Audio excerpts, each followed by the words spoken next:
Nous arrivons donc au 140e cours du Sefer Shmirat HaLashon du Chafetz Chaim HaKadosh. Plusieurs conditions doivent être remplies pour que ce qu'on dit ne soit pas de la rechilut, mais soit considéré comme constructif. Donc on sait que les propos, entre guillemets, malveillants sont permis dans le cas où c'est dans un but constructif. Et bien sûr, l'homme ne doit pas se tromper à lui-même, comme dit Rabbeinu, c'est-à-dire qu'il dit non, je ne sais pas du Lashon Hara, et en fait c'est vraiment du Lashon Hara.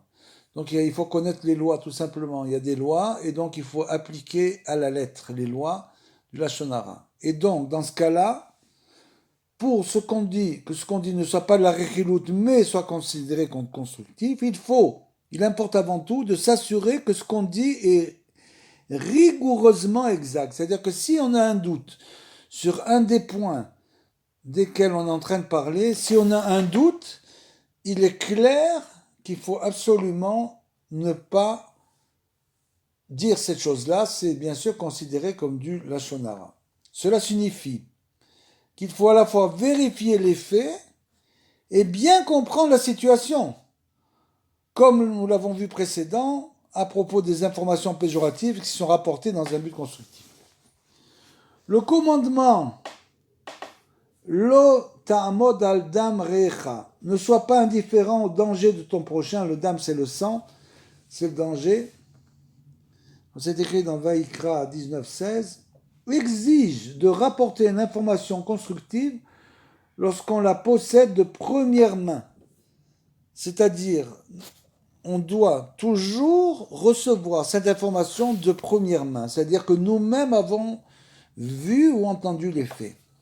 Et c'est pas de deuxième main, c'est-à-dire qu'une autre personne nous la rapporte. Parce que dans ce cas-là, si cette personne-là l'a vu de première main, c'est à elle de faire ce qu'elle doit faire. Maintenant, si nous on l'a de deuxième main, ça sera considéré comme du Lashon Hara, la mauvaise langue. Si pour sauver quelqu'un d'autre d'un préjudice, on décide de parler d'une chose qu'on a entendue, mais dont on n'a pas été personnellement témoin. Voilà. Ça, c'est dans le cas où on décide de parler d'une chose pour sauver une personne d'un préjudice. On doit clairement préciser que ce qu'on dit est fondé sur un non-dit, un on-dit, c'est-à-dire de deuxième main, on l'a entendu, et il ne doit pas être pris comme un fait, c'est-à-dire que j'ai entendu dire par une personne que je connais, qui est une personne sincère et honnête, qui m'a rapporté ce fait sur une autre personne, donc je veux te prévenir de ce que j'ai entendu, mais c'est pas moi qui l'ai entendu directement. Il faut donc prévenir l'interlocuteur qu'on n'a pas eu ça de première main et qu'il y a toujours un doute. Et ça, c'est des choses qu'on ne peut pas comprendre, qui sont difficiles à comprendre dans les lois de la Lashon Hara, qu'il y a des choses dont on est certain que c'est vrai, et finalement, ça s'avère pas vrai. Et donc, c'est pour ça que dans ces cas-là, il ne faut tout simplement pas croire le Lashon Hara. Si on fait du Lashon Hara, on entend du Lashon Hara, il ne faut tout simplement pas le croire, avant de vérifier soi-même méticuleusement si la chose est vraie ou fausse. Le Lashon Hara vient souvent de ce qu'on imagine que le domaine du langage est hefker, c'est-à-dire qu'il n'y a pas de réglementation pour le langage. Chacun dit ce qu'il veut, et on s'imagine qu'on a le droit de dire ce qu'on veut. Malheureusement, beaucoup de gens ne voient pas le Lashon Hara comme une faute. Parce que bien sûr, si on commence à écouter les nouvelles, lire les journaux, etc., alors là, l'homme entend toute la journée les uns qui critiquent les autres. Alors ça devient une chose habituelle, on dit c'est normal de critiquer. Donc il faut s'éloigner de toutes ces choses-là, toujours vérifier chaque chose et ne pas recevoir les informations comme étant vraies. Leur mépris pour cette interdiction affaiblit la résolution de ceux qui, autrement, surveilleraient peut-être leurs propos. Mais il convient de réfléchir.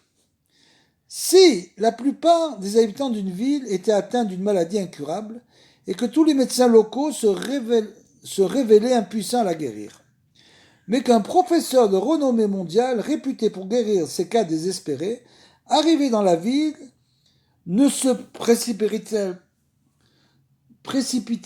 pas-on chez lui, donc on ne se précipiterait pas chez lui pour tenter sa chance. Chaque malade, bien sûr, irait courir chez le professeur. Et si quelqu'un demandait pourquoi on fait plus de zèle que les autres, on lui répondrait ce que vous êtes, lorsque la vie est en danger, bien fou qui méprise la moindre possibilité de guérison.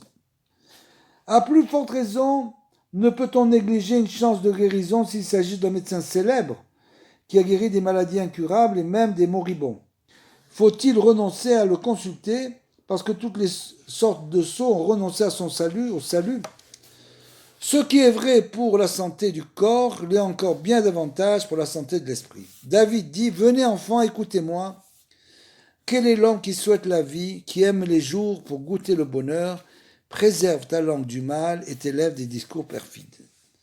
C'est tout. Le grand médecin, c'est Hachem. Hachem envoie des tzadikim qui nous guident. David Ameller nous dit clairement, venez enfants, écoutez-moi, c'est lui le professeur. Quel est l'homme qui souhaite la vie? On ne parle pas de la guérison, on parle de la vie. Qui aime les jours pour goûter le bonheur, qui ne veut pas avoir une vie de bonheur? Et la clé, c'est préserve ta langue du mal et t'élève des détours perfides. Qui mieux que David Ameller connaît le remède des âmes? Celui qui néglige ses conseils conservera éternellement son mal et en souffrira déjà dans ce monde, comme nous l'avons vu. N'est-ce pas donc agir sottement que d'imiter l'exemple de ceux qui traitent cette faute à la légère?